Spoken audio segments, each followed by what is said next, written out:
Friends welcome back to Sai Surya cooking channel. ఈరోజు breakfast కండి morning tiffin కింద నేను పునుగులు అయితే వేసాను ఇడ్లీ పిండితో. తర్వాత కొబ్బరి చట్నీ కూడా చేశాను. పిల్లలు అంటే డైలీ రొటీన్గా ఇడ్లీ దోశ ఇవి ఇలా కూడా కాకుండా ఇవి మార్నింగ్ టిఫిన్ లాగా కూడా తినొచ్చు, ఈవినింగ్ స్నాక్ లాగా కూడా తినొచ్చు. సో ఇవి మనం ఈ ప్రాసెస్ అయితే నేను ఇప్పుడు చెప్తానండి స్టెప్ బై స్టెప్. అయితే ఇడ్లీ పిండితో పునుగులు చేసుకుందాం అండి. బ్రేక్ఫాస్ట్ చిన్న చిన్న పునుగుల్లా వేసుకుందాం. నచ్చితే వేసుకోవచ్చు. ఉల్లిపాయలు అలాగే కట్ చేసి పెట్టుకున్న పచ్చిమిర్చి సన్నగా, అల్లం, కరివేపాకు, కొద్దిగా కొత్తిమీర, అంటే ఇవన్నీ ఉంటే వేసుకోవచ్చు అండి, లేదంటే ప్లెయిన్గా కూడా వేసుకొని చేసుకోవచ్చు. ఓకేనండి. అందులో కొద్దిగా జీలకర్ర వేసుకుందాం. తర్వాత రుచికి సరిపడినంత సాల్ట్ కూడా వేసుకుందాం. బాగా కలుపుకోవాలి అండి. స్టవ్ వెలిగించుకొని డీప్ ఫ్రైకి సరిపడంత ఆయిల్ వేసుకోండి. ఈ ఆయిల్ హీట్ ఎక్కేలోగా మనం కలుపుకుందామండి ఆ పిండిని.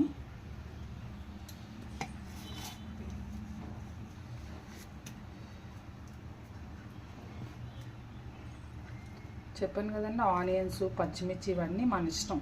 అంటే ఇన్ కేస్ చట్నీ ఏదైనా లేదనుకోండి ఇలా కూడా తినేవచ్చు కదా ఉట్టిగాన.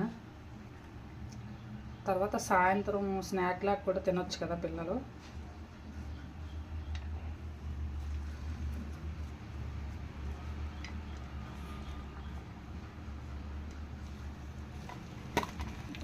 ఈ మిశ్రమం అంతా బాగా కలుపుకుందాం. కలుపుకున్నాక ఆయిల్ హీట్ ఎక్కాక ఆయిల్లో వేసుకుందాం. ఓకేనండి. ఆయిల్ హీట్ ఎక్కింది కదా, కొద్దిగా ఇలా వేసుకుందాం చిన్న చిన్నగా.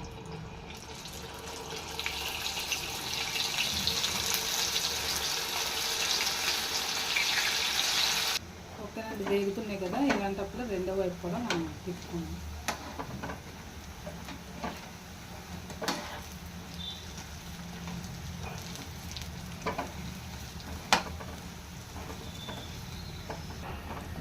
ఫ్రై అయిపోయి కదండి, తీసేసుకుందాం.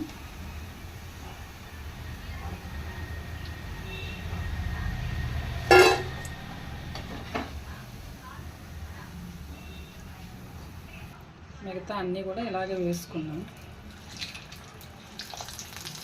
కంప్లీట్గా అన్నీ వేయించుకుంటే ఈలోగా మనం కొద్దిగా చట్నీకి రెడీ చేసుకుందాం. అన్నీ వేసుకున్నాక చట్నీ కూడా చేసుకుందాము. ఓకేనండి. పునుగులు రెడీ అయ్యేలోగా మనం చట్నీ అయితే చేసుకుందాం. కొద్దిగా 1 కప్పు పుట్నాలు వేసుకొని, అలాగే ఒక మూడు పచ్చిమిర్చి, 2 వెల్లుల్లిపాయ పలుకులు, అలా చిన్న అల్లం ముక్క, కొన్ని కొబ్బరి ముక్కలు, ఇవన్నీ కూడా వేసుకొని రుచికి సరిపడినంత సాల్ట్ కూడా వేసుకొని మిక్సీ పట్టేసుకున్నాం. కొద్దిగా ఇలా పొడిలా చేసుకున్నాం కదా, కొత్తిమీర కూడా వేసుకొని మొత్తం ఫైన్గా వాటర్ పోసుకొని గ్రైండ్ చేసుకున్నామండి. ఓకే, రెడీ అయిపోయిందండి. దీన్ని పోపు వేసుకున్నాం చట్నీకి. కొద్దిగా స్టవ్ వెలిగించుకొని చిన్న కళాయి లాంటిది పెట్టుకొని దాంట్లో పోపు కొద్దిగా ఆవాలు, జీలకర్ర, మినపప్పు వేసుకోండి. అలాగే ఒక ఎండుమిర్చి వేసుకోండి, ఎక్కువ అవసరం లేదు. నెక్స్ట్ కొద్దిగా ఒక 4 వెల్లుల్లిపాయ పలుకులు, తర్వాత కొద్దిగా కరివేపాకు కూడా వేసుకోండి.